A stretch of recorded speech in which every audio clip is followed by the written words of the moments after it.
नमस्कार, स्वागत आहे तुमचे माझ्या नवीन रेसिपीमध्ये। आज आपण बनवत आहोत वरईचा उपमा किंवा भगरीचा उपमा। तर अगदी साध्या सोप्या पद्धतीने आणि मस्त हा उपमा लागतो। तर आपण इथे 1 कप वरईचे तांदूळ घेतलेले आहेत।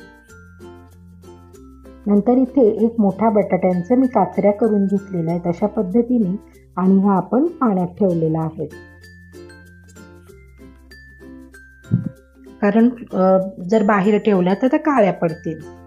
आता आपण इथे मूठभर शेंगदाणे घेतलेत, 4 हिरव्या मिरच्या आणि अर्धा चमचा जिरा घेतलेला आहे। शेंगदाण्यांचे छान असे साल काढून घेतलेले आहेत, भाजून घेतलेले आहेत।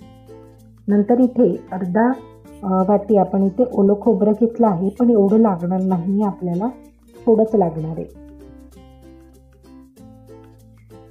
नंतर अर्धा वाटी आपण इथे शेंगदाण्याचा बारीक कूट घेतलेला आहे। आता आपण इथे 4 चमचे दही घेतलेला आहे। आता पॅन मध्ये 1 चमचाभर तूप घालून आपण ही वरई जी आहे आपली भगर ती 1 मिनिट 2 मिनिट भाजून घ्यायची।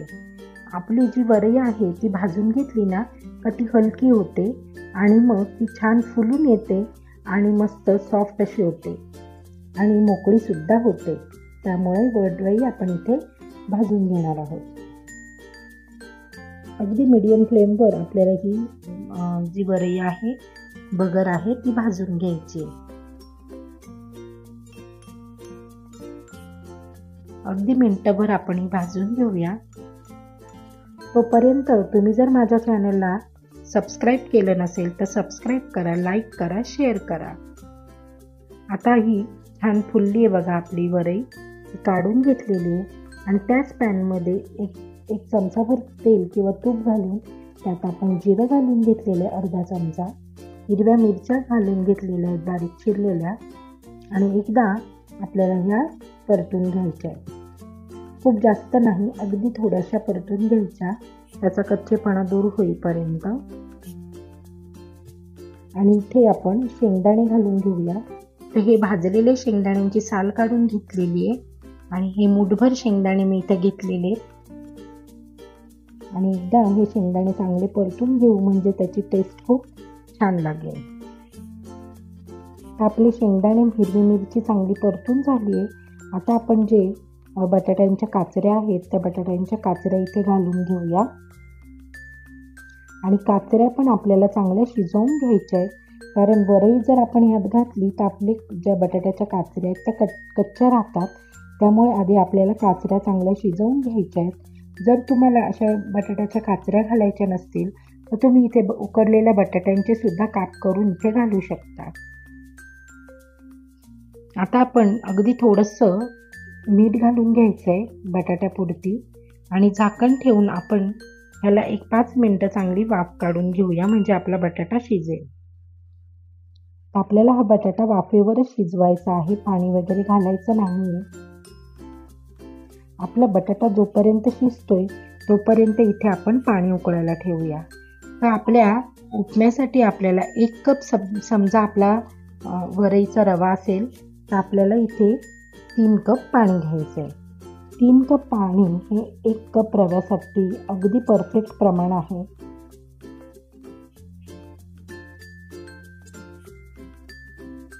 आता आपण 1-2 मिनिटांनी इथे बघूया की आपला बटाटा शिजला आहे का। थोडीशी कसर बाकी आहे, अजून व्यवस्थित असा मऊ शिजलेला नाही। तर आपण एकदा परतून घेऊ आणि झाकण ठेवून अजून मिनिटभर ह्याला चांगली वाफ काढून घेऊया।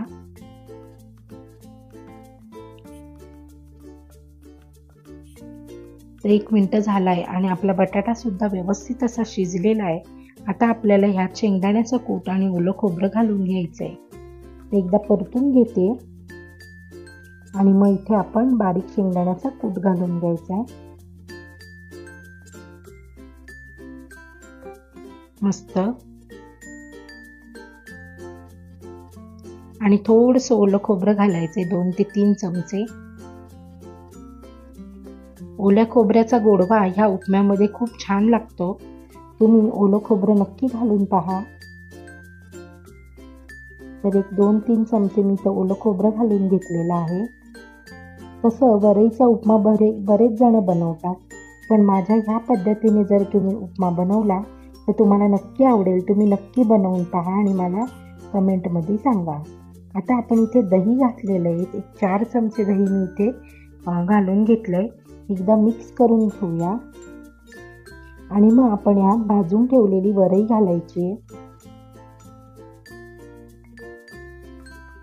एकदा परतून घेतलेलं आहे आणि इथे आता आपण भाजून ठेवलेली जी वरई आहे ती इथे घालून घ्यायची. एकदा व्यवस्थित असं परतून घ्यायचं आणि मग आपण ह्यात पाणी घालून घ्यायचे, उकळतं पाणी. पाणी घालताना हे उकळतंच पाणी घालायचे, थंड पाणी घालायचं नाही तर आपला उपम्याचा पूर्ण गिचका होईल. तर पाणी घालताना अगदी उकळतं पाणी ह्यात घालायचं. जसं आपण रव्याचा उपमा बनवतो त्याप्रमाणेच आपल्याला इथे उकळतं पाणी घालायचंय. आता हे छान परतून झालंय आणि आपण इथे पाणी घालून घेऊया.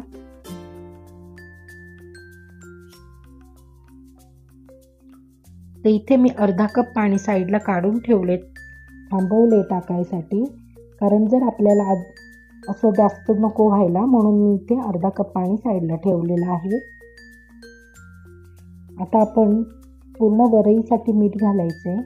लक्षात ठेवायचं की आपण बटाटा शिजल्यावेळी सुद्धा मीठ घातलेलं आहे. आता आपण ह्याला झाकण ठेवायचंय आणि 2 ते 3 मिनिटं आपल्याला हा उपमा आहे हा शिजवून घ्यायचा आहे.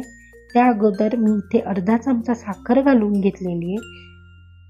जर तुम्हाला आवडत नसेल तर तुम्ही नका घालू. एकदा ढवळून घेऊया आणि झाकण ठेवून आपण इथे 5 मिनिटं हा उपमा चांगला शिजवून घेऊया.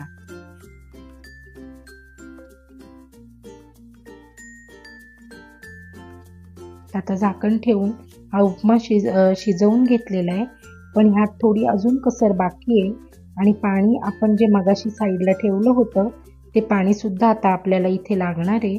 तर इथे मी अर्धा कप पाणी अजून घालणार आहे, म्हणजे मी एकूण 3 कप पाण्याचा वापर केलेला आहे. मगाशी मी 2.5 कप पाणी घातलेलं आहे आणि आता मी जे अर्धा कप पाणी साईडला ठेवलं होतं ते पाणी सुद्धा आपण इथे घालून घेऊया, म्हणजे आपला भात छान असा फुगून येईल आपल्या वरईचा उपमा. हे पाणी सुद्धा गरम पाणी आहे. आणि एकदा मिक्स करू आणि झाकण ठेवून 2 ते 3 मिनिटं लागतील आपली ही वरई शिजायला. वरई शिजायला खूप जास्त वेळ लागत नाही, अगदी पटकन शिजते. तर झाकण ठेवून 2 मिनिटं आपण ही शिजवून घेतलं आणि आता आपण कोथिंबीर घालूया. आपली वरई पण छान शिजली, आपला उपमा तयार आहे. कोथिंबीर घालून आपण ही वरई सर्व करायची आहे. एकदा कोथिंबीर घातल्यानंतर एकदा ढवळून घेते. बघा तुम्हाला दिसत असेल की आपली वरई किती मोकळी आणि मऊ अशी छान सॉफ्ट झालेली आहे.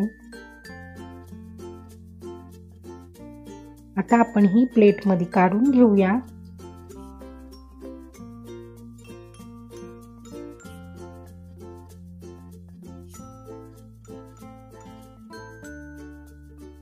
आता आपण ही प्लेटमध्ये काढून घ्यायची आहे वरई छान.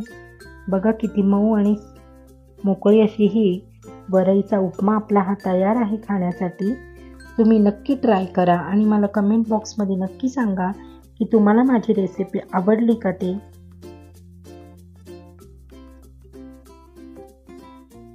आता आपण इथे व्यवस्थित उपमा मोकळा करून घेतलेला आहे.